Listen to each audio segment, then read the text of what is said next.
Here with Nikki and Annie. Now, I've known Nikki for quite a while, haven't I, Nikki? Yeah. And I met your previous dog, Rita, who was an amazing dog. And you've had a guide dog for quite a while, haven't you? And they really have been a lifeline for you. Could you tell me a little bit about your story, Nikki, about how you acquired a dog and the difference it's made? Yeah, I first got my first guide dog in 2002. Wow. And it did make a difference. I had 3 young children and I was working full time, and I somehow found it quite difficult to get out and about. 3 young children I could train quite well. The dog I was waiting for, I had to wait 3 years for my first dog. Oh. Well, it was essential to keep me working. Yes. I didn't want to give up work, but it was getting more and more difficult to get out and about in London. Yes. And I found that having the dog, I was able to go to work and not worry too much about transport. Yes. Because transport with a dog, the difference between having a white cane and a dog is the dog's visible to people, Yes. the white cane isn't. So having the dog meant it was a much easier journey, less stressful. So by the time I got to work, I wasn't quite as stressed. Oh God, it must have made a massive difference in your life, really. And for your children as well. The children, well, Yes. The children loved the dog. Oh. Absolutely loved my first dog was Jay. She was very, very slow. I've had 4 dogs now, Oh wow. so I've been very, very fortunate. There are a lot of people out there who've never had a dog. Yes. And who are still waiting for dogs. So you've had 4 dogs. It must be hard to say goodbye to them as well when they retire. It's very, very difficult Yeah. to change from dog to dog. It must be. My first dog got renal failure when she was 6, Oh, that's heartbreaking. but she was a very happy dog. Oh. And we still kept in contact with her right until the end. I have to admit, I'm not so sweet-tempered when I haven't got a dog. It's sort of, I think it comes out in stress, Yes, of course. having to get to places, not being able to, having to rely on somebody else. The frustration, I guess, is one. It's very, very frustrating, Yeah. and you still want to keep working. Yes. And having the dog meant that at the end of the day, it was so much easier in life. Generally, altogether, you could actually talk to the dog when you were having difficulties as well. Oh. This may sound mad, but No, I've got dogs. I think all of us dog owners, we talk to our dogs, don't we? They're our best friend, really, aren't they? This is it, yeah. You've got a great story, haven't you, about Rita and Leeds United? Oh, Do you want to share that one? 'Cause that was amazing. yeah. Because she was with you quite a while, Rita, wasn't she? Rita was one of the longest working guide dogs, I think, in record. She Really? was through when she was very, very young, 18 months. Normally they're through when they're 2 from training. But Rita was out within 18 months. She was raring to go. Oh. And everybody loved Rita. They met her at Elland Road, they met her at away games.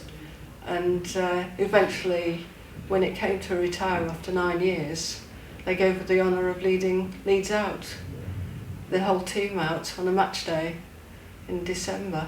That's amazing. I understand it's on the official website as well, isn't it? It's Footage of that. It's on the official website with Luke Ayling. I do miss Rita, but then I've now got Annie. I'm fortunate. Yes. No, other people aren't so fortunate. No, absolutely. So Rita's a great, great dog. So how do people react then when they meet guide dogs, do you think? Well, there's so much misinformation about guide dogs. When the harness is on, you don't stroke them, apparently. This isn't always true. If you approach the owner and ask, the owner Yes, knows of the dog course. the best. That's really good advice. During this last lockdown, it was a battle to keep the dogs slim Yeah, gosh, I can imagine it was. Yes. and focused. Yes. But that's all part of the training. When you get a guide dog, it doesn't stop when you leave the training school area or the hotel where you're allocated. The training then starts at home in your home area, and you've got to maintain the training of the guide dog.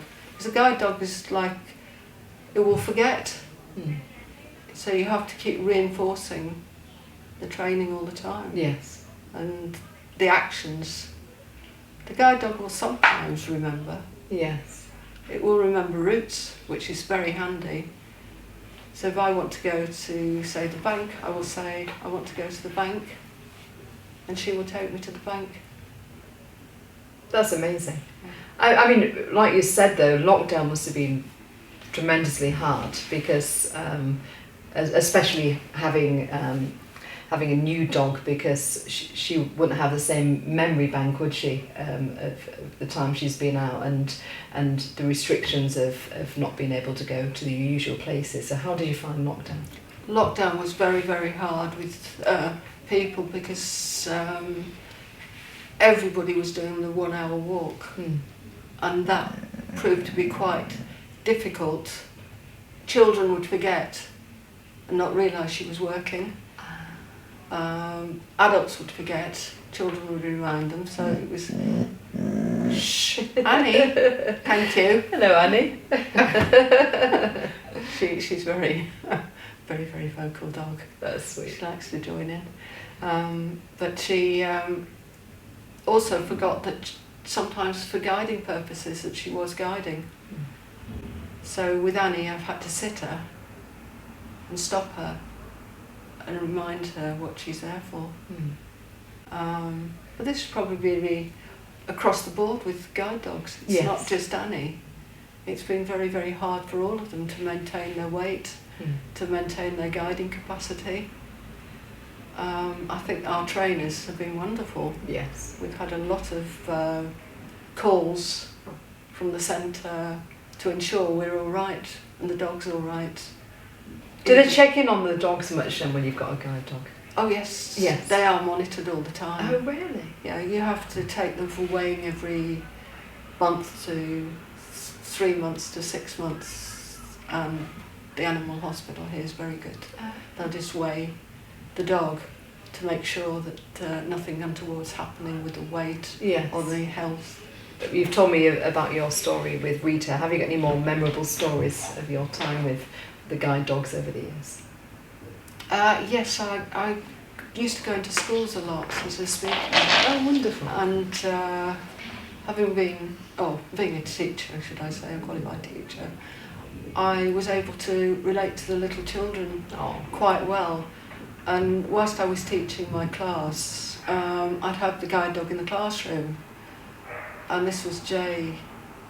And Rita was a little bit time in the classroom. But Rita was a little bit impatient. She didn't want to sit in the classroom when the children were sitting on the carpet. Rita did not want to sit there. She'd go by the door and wait. Whereas Jay loved sitting in the classroom and being stroked by the children. And final question, actually, Nikki, is for somebody who's partially sighted and struggling, what advice would you give them about getting a guide dog? I would strongly advise that it actually helps with your mobility tremendously. I wouldn't hesitate. There's a lot of looking after a dog, but it's worth it, and there are people out there who will help you look after your dog if you're going away on holiday and you don't particularly want to take the dog for reasons that it can't be taken, other animals in the person's house you're staying with. Then there are a lot of network people who will look after your dog. That's very good advice. Thank you, Nikki, and thank you to this wonderful dog too, and thank you to the guide dogs for all that they do, and for your time today, Nikki. Thank you.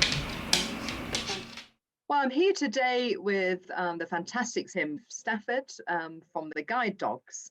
Now, guide dogs, they do an amazing job. I remember going out with you a few years ago, Tim, with one of your colleagues when I was blindfolded and went out with the dogs. And it was a quite unnerving experience, actually. The dogs was amazing. And I know my sister's blind through MS, and she hasn't got a dog herself, but I just know how these really are lifelines for so many people. So thank you for what you're doing in your organisation and your staff. Thank you. I think for us who haven't got a disability and certainly not living with sight loss, I think the situation of pandemic with the lockdowns has really drawn attention to the fact that the impact of social isolation on people, and because we've all lived that, haven't we now?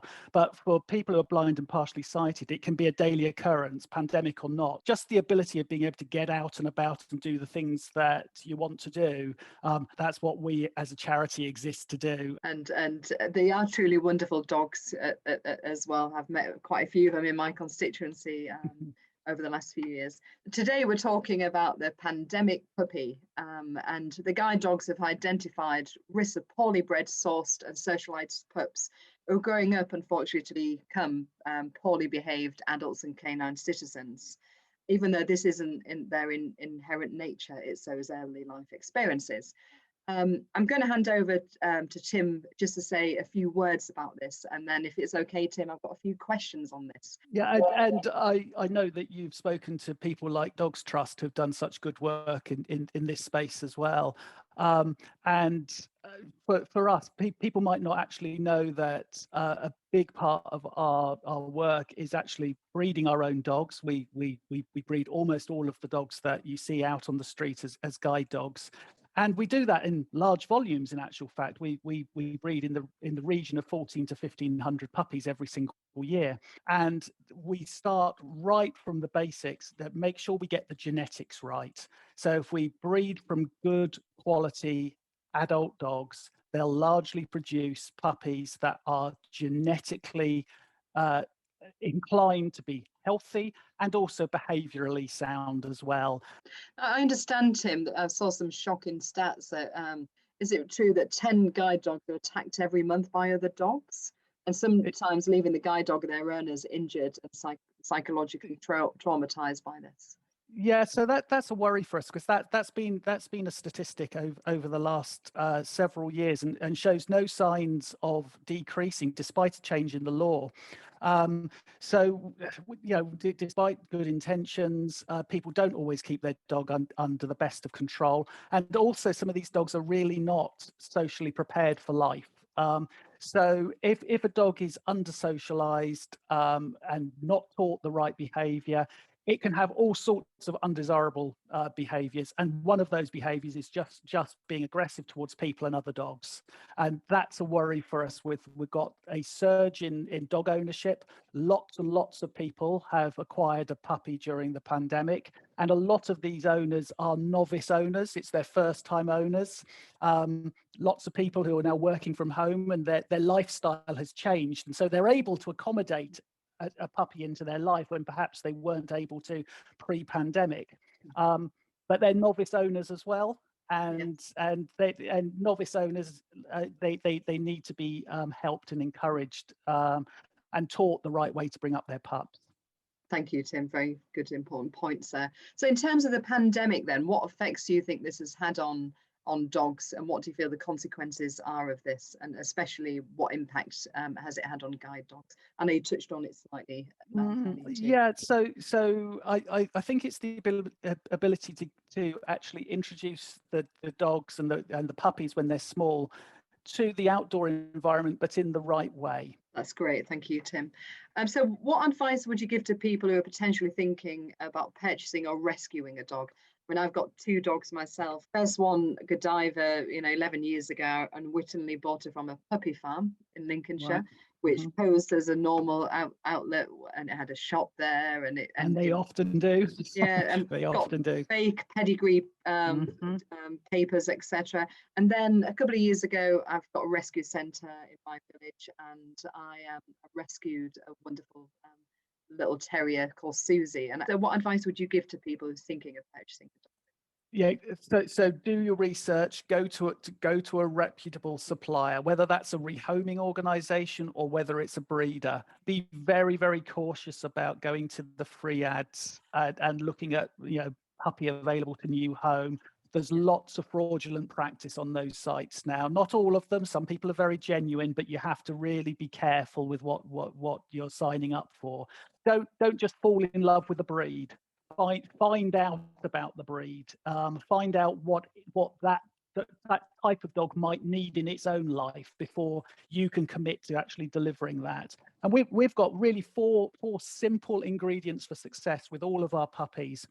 And the same applies to young adult dogs or dogs of any age coming into a new environment. Get to know that dog or that puppy first. What does it like? What doesn't it like? What's the best approach for that puppy? Then look at your own environment and manage the environment so that you're setting the puppy or the young dog up for success. Don't let it get into mischief. If you can prepare the environment, then it just won't get into mischief. Therefore, you don't have to correct any poor behavior. Then teach the puppy or the young dog what it's meant to be doing. So many people tell the dog what not to do as opposed to what it can do instead. So teach praise the good behavior, I guess. Absolutely. Teach what you want rather than what you don't want. And then lastly, be your dog's partner. Be out there, advocate for your dog. If somebody says, "Can I stroke your dog?" have a look at your dog and think, does my dog want to be stroked? So those four simple ingredients for success, that's what we use for our pups, and they actually stand us in good stead. That's fantastic advice, Tim. Thank you. And my final question really is about the guide dogs. If somebody is in need of a guide dog, obviously they'd contact yourself, but what's sort of briefly the process, please? It's a simple telephone or request through our website. And we will take it from there. We'll have a series of conversations with people, where they are with their life, what do they want to get out of their life, would a guide dog fit their lifestyle, and gradually as we go through the process, they'll get to meet our staff. We'll have a series of different conversations with them, and then decide whether a guide dog's appropriate or not appropriate for them, and if not, why not, and what else could they do instead. And then people will join our waiting list. We have about 800 people currently waiting for guide dogs. So that demand is always there, and we're not always able to supply dogs as fast as we would like to. We're a registered charity, and we do what we can within our charitable mission. That then you get your partnership going with your dog. Hopefully your dog will be with you for the next 7 or 8 years. Very much your partner. Going out and about, doing the things you want to do. We make sure we partner the dog and the owner, so it's a two-way street where the partnership must work for both the dog and the owner. That's wonderful, Tim. And as I said at the beginning, thank you for all that you and your organisation's doing. You are a charity, so any fundraising, what can be done in our area or donations is always welcome, isn't it, Tim? Yeah, it is. Thank you again for your time, Tim, and for all that you do. You're welcome, and thank you for raising the profile of this. It is very important subject. Thanks very much. Thank you very much.